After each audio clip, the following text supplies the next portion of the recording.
David Sturzacker is going to play Gareth Southgate. And you've also got Samantha Womack coming in to play Pippa Grange. Now, explain who Pippa Grange is and what her role was. Pippa Grange is the most wonderful psychologist, and what she does in her core is she goes into environments and tries to improve and change them. And that can be any workplace. It could be an office, or it could be a school, or it could be a theatre. And she was brought in as one of the psychologists in the England football team to deal with one thing mainly, and that was fear.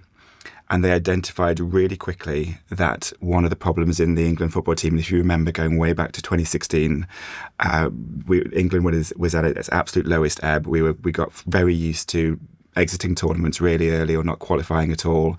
People's affection for the England football team, the men's football team, had completely vanished, and they knew something was wrong. And there was this narrative that was going around that, the players just don't really care anymore. They're these rich millionaires, and they just don't feel a passion for their sport anymore.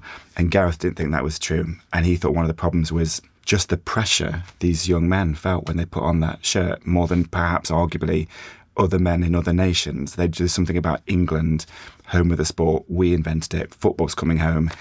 The lads were really struggling and they didn't know how to talk about it. And Pippa Grange opened up a dialogue and brought in a kind of emotional toolkit into the England football team that hadn't been tried before to begin interrogating this problem of fear. And one of the areas in which that fear manifested itself most clearly was in a penalty shootout. Yes. There was some data they found when Gareth said, I think we should look at penalties, stare into the darkness and see what's wrong. England was the very worst in the world at penalties. We had never won a World Cup penalty shootout, and it was increasingly the way that we exited the tournaments.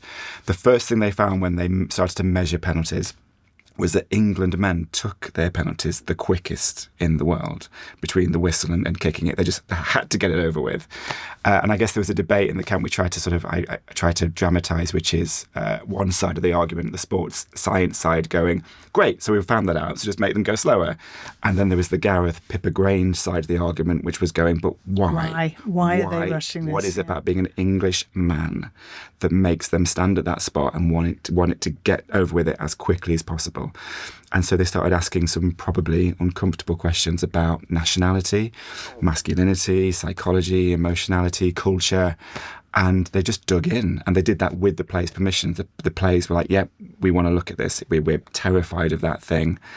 I think as a piece of theatre, it's extraordinary, and I hope we sort of capture that in the play. And it's so well done, and the choreography of it. And you're thinking, well, how can you get people taking penalties, and how can you get a goalkeeper saving penalties? Right. It is so well done. Yeah, we're very lucky. We have these we have an amazing choreographer, Ellen Kane, who did like the Matilda movie and things like that. We have an extraordinary designer, Ez Devlin, who's used to doing like Adele concerts, and she tries to create the feeling of a stadium and what that feels like in these big theatres.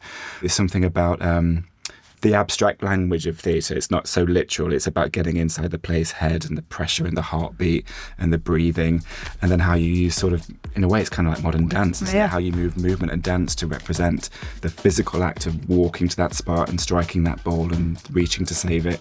It gets chills in the theatre. It's amazing.